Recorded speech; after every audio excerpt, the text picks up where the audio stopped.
आता मी माझं नेहमीचं काम करते, प्रसाद देण्याचं.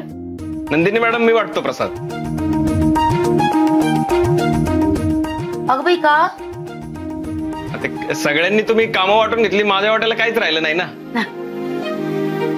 म्हणजे तू मंडळाचा अध्यक्ष.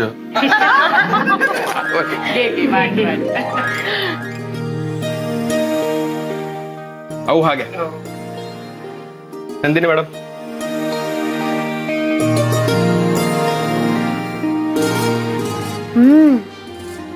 वा अरविंद, छान झालेत मोदक.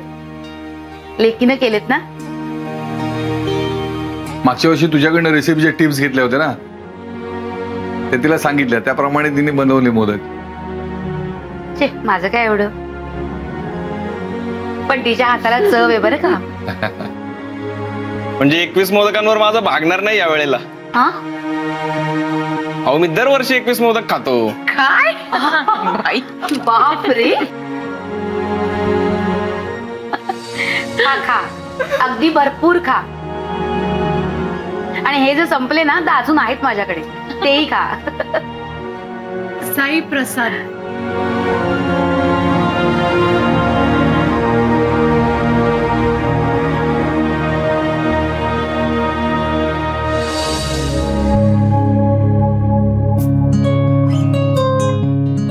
काय तू कुठे जाणार?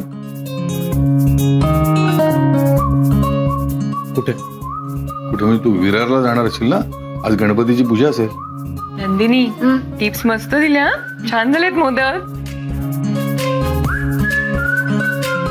नाही, यावर्षी नाहीये विरारला. काय यावर्षी गणपती नाही बसवणार? नाही, गणपती बसवलाय तर विरारला नाही, ते केतकर काकांच्याकडे बँड्राला. नाही, चांगलं झालं ते. पण का रे?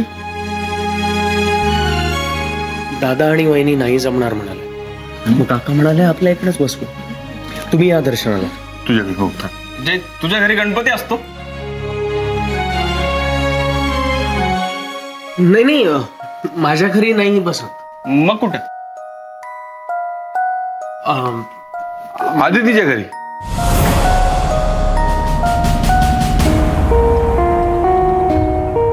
हो आदिती.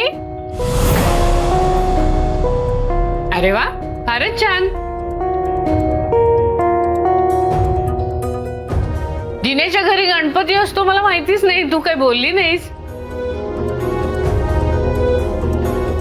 मी नक्की येईन दर्शनाला, म्हणजे दिनेची भेट होईल.